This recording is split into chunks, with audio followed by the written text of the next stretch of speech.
Baik, bismillahirrahmanirrahim. Assalamualaikum warahmatullahi wabarakatuh.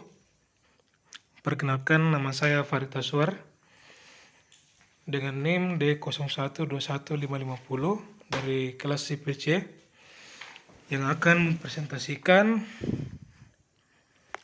materi tentang air tanah dan hukum Darcy.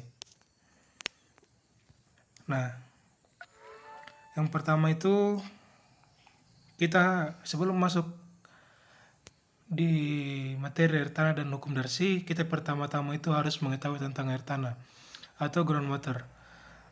Nah, air tanah adalah air yang tersimpan di dalam tanah. Air mengisi ruang antara butir tanah dan meresap ke dalam tanah. Air tanah memiliki banyak kelebihan dibanding permukaan.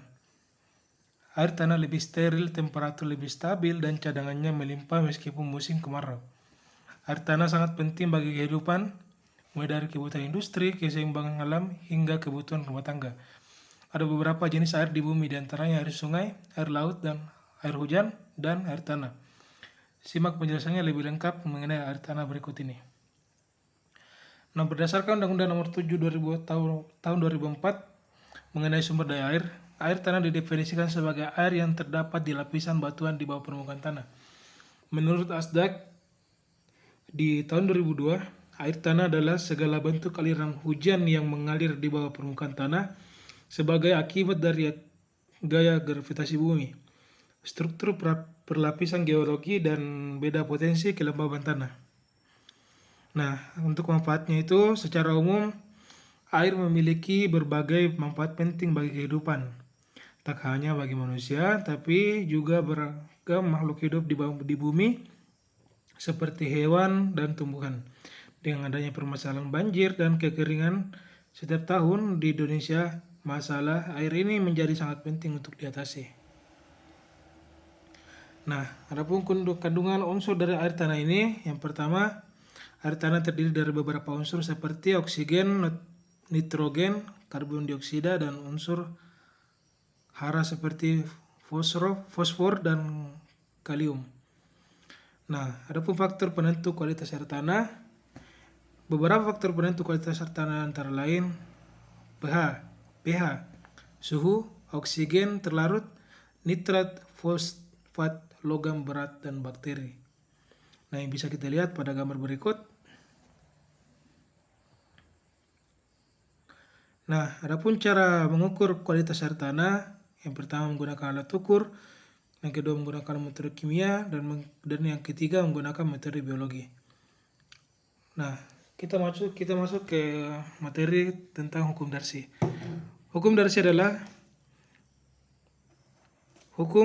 dalam hidrolika yang menjelaskan tentang aliran fluida dalam media berpori seperti air tanah. Hukum ini menyatakan bahwa laju aliran fluida dalam media berpori sebanding dengan gradien hidrolik, luas penampang, dan permeabilitas media pori. Permeabilitas media pori dapat dihitung menggunakan rumus empiris yang dikenal sebagai hukum Darcy. Hukum ini menyatakan bahwa laju aliran fluida dalam media berpori sebanding dengan gradien hidrolik, luas penampang, dan permeabilitas media pori. Ada rumus hukum Darcy, yakni Q sama dengan K kali A kali dalam kurung DH per DL, dengan keterangan Q sama dengan laju aliran fluida dalam media berpori cm pangkat 3 per sekon, K sama dengan permeabilitas media pori Darcy, dan A luas penampang media berpori cm pangkat 2, dan DH per DL gradien tekanan dalam arah aliran atau ATM per cm atau cm.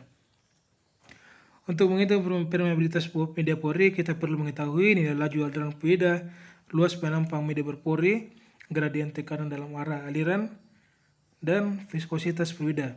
Selain itu, kita juga perlu mengetahui nilai porositas batuan. Nah, adapun pengertian porositas batuan adalah ukuran dari ruang kosong di antara material dan merupakan fraksi dari volume ruang kosong terhadap total volume yang bernilai antara 0 dan 1 atau sebagai persentase antara 0 sampai 100%. Porositas batuan diukur sebagai persentase dari volume ruang kosong dibandingkan volume total. Jika sebuah batuan memiliki banyak celah antara butirannya, maka dikatakan memiliki porositas yang baik dan banyak air dapat masuk di antara butiran tersebut. Besar kecilnya porositas suatu batuan akan menentukan kapasitas penyimpanan fluida reservoir. Nah, hubungan antara permeabilitas dan porositas batuan tanah.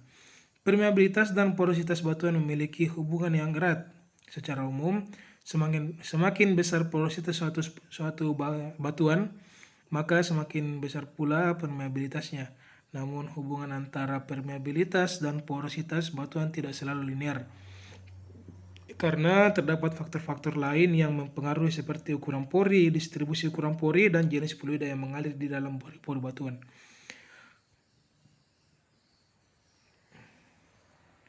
Nah, mungkin itu saja yang saya dapat sampaikan. Kurang lebihnya mohon dimaafkan.